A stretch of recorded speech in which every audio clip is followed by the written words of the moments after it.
કરીશું કે જ્યારે હવે દેશભરમાં જ્યારે ગૃહિણીઓનું ફરી એક વખત બજેટ ખોરવાઈ ગયું છે। 1 જૂનથી તોતિંગ ભાવ વધારો થયો છે।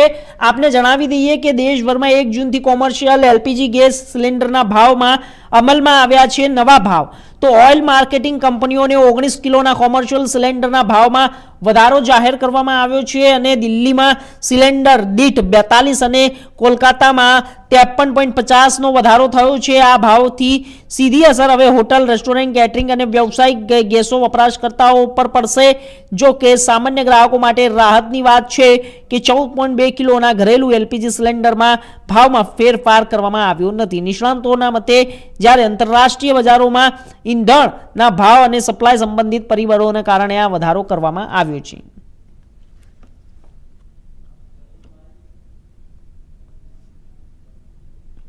તો આપને જણાવી દઈએ કે ફરી એક વખત મોંઘવારીનો માર સહન કરવાનો વારો આવ્યો છે। ધંધાર્થીઓને જ્યારે ગેસ સિલિન્ડરના ભાવમાં વધારો ઝીકાયો છે। કોમર્શિયલ જે ગેસ સિલિન્ડર છે તેના ભાવમાં વધારો ઝીકાયો છે।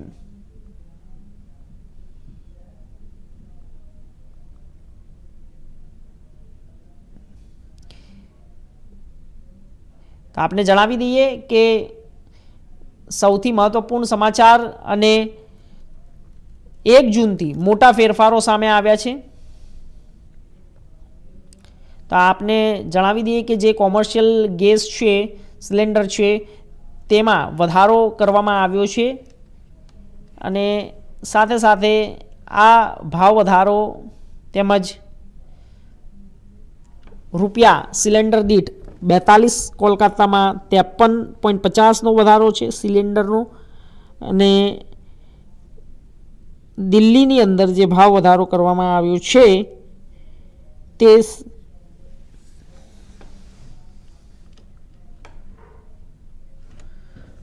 તો આ વિષય પર વધુ માહિતી માટે અમારા સંવાદદાતા હિમાંશુ જોશી જોડાયા છે વડોદરાથી।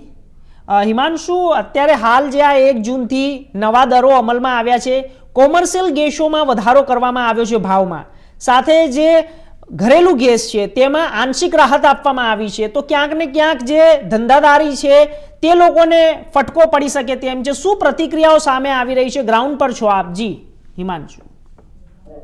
जी हाँ, सरकारे જે રીતે આજથી ગતરા 12 વાગ્યાથી જે કોમર્શિયલ સિલિન્ડર વધારો માત્ર કોઈ 1 રૂપિયાનો નહીં પણ 42 રૂપિયાનો વધારો કરવામાં આવ્યો છે। બિલકુલ તે વધી હવે 3113.50 થઈ ગયો છે કોમર્શિયલ સિલિન્ડર। આની સીધી અસર જે હોટલ ઇન્ડસ્ટ્રી છે, જે કેટરિંગ વ્યવસાય સાથે જોડાયેલા છે, જે ખાણીપીણી સાથે જોડાયેલા છે, તેના પબ્લિક પર હવે સામાન્ય પ્રજાને મોંઘો થવા જઈ રહ્યો છે। પણ સરકારી એક રીતે જોવા જઈએ તો જે ઘરેલું સિલિન્ડર છે તેમાં રાહત આપી છે। જે 5 કિલોના જે સિલિન્ડર કોમર્શિયલ સિલિન્ડર હોય છે તેમાં પણ 11 રૂપિયાનો વધારો જોવામાં આવે છે। આ જે ખાણીપીણી એસોસિએશન પ્રમુખ છે તેમને વાતચીત કરી હતી ને તેમને કીધું હતું કે આ વધારાથી શું છે કે એમની ખાણીપીણીની અસરો જે છે તેની પર ધરાતી પણ અસર જોવામાં આવે અને જે બહારનું જે ખાવાનું છે તે અત્યારે હવે મોંઘું જોવા મળશે।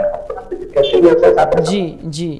તો કેટરિંગ વ્યવસાયની અંદર પણ જે સિલિન્ડરનો ઉપયોગ થતો હોય છે, જે લગન અંદર જે જમણવાર આપવામાં આવતો હોય છે તે પણ હવે ત્યારબાદ મોંઘો જોવા મળે છે। જી હા જી। તો અત્યારે જે આ ગેસમાં જે કોમર્શિયલ ગેસ છે તેની અંદર જે ભાવ વધારો થયો છે, તો જ્યારે આવા ભાવ વધારાથી વેપારીઓમાં શું અત્યારે પ્રતિક્રિયાઓ સામે આવતી હોય છે? જ્યારે કારણ કે આ 1 નહીં 2 નહીં પરંતુ ત્રીજી વખત પણ આ ભાવ વધારો થયો છે અને આ ભાવ જે છે એ આસમાને જતો જઈ રહ્યો છે। હિમાંશુ, તો શું લાગે છે વેપારીઓમાં કોઈ અસર પડી શકે છે? જે વેપારીઓના કામ ધંધા ઓલરેડી થાવ પડતા છે એમને તમને વેપારીઓનું हमारा धंधा पर माध्यम पर बतौरी છે ગરમ પેટ્રોલ ડીઝલના ભાવના ક્રાંતિક કારણો વધારો વધારો હતો અને પછી દૂધના ભાવ વધારો હતો ને હવે એલપીજી સિલિન્ડર પણ ભાવ વધારો છે। અને ત્યાં જો દેશના ઘણા ક્ષેત્રોમાં તો એવું પણ જોવામાં આવી રહ્યું છે કે હજી જે કોમર્શિયલ સિલિન્ડર છે તે પૂરતી માત્રામાં તે લોકોને મળી નથી રહ્યો।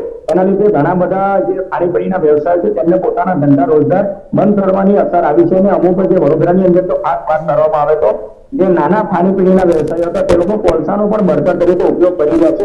કોલસાનો જથ્થો પૂરતી માત્રામાં અવેલેબલ છે, તો ઘણા નાના વેપારીઓ છે તે લોકો તો ઉપરથી પણ પોતાનું જે છે કેટરિંગ વ્યવસાય છે તે નાનો પોતાનો ખાણીપીણીના ધંધા છે તે ચલાવી રહ્યા છે। પણ વ્યાપક કોમર્શિયલ જે વધારો છે તેની ચોક્કસ અસર ખાણીપીણી પર વર્તાશે અને આનાથી જે બહારનો જે ખાવા પીવાનો જે ખર્ચો છે જે 800 રૂપિયામાં સેવાનો વધારો જોવા મળશે, પરંતુ લઈને વેપારીઓમાંથી સરકાર તરફે રોજ જોવા મળી રહ્યો છે અને તે સરકારને વિનંતી કરી રહ્યો છે કે આ ભાવ વધારો ઓછો કરવામાં આવે તો આ ભાવ વધારો પાછો ખેંચવામાં આવે. જી ચોક્કસથી હિમાંશુ, આપનો ખૂબ ખૂબ આભાર માહિતી આપવા માટે.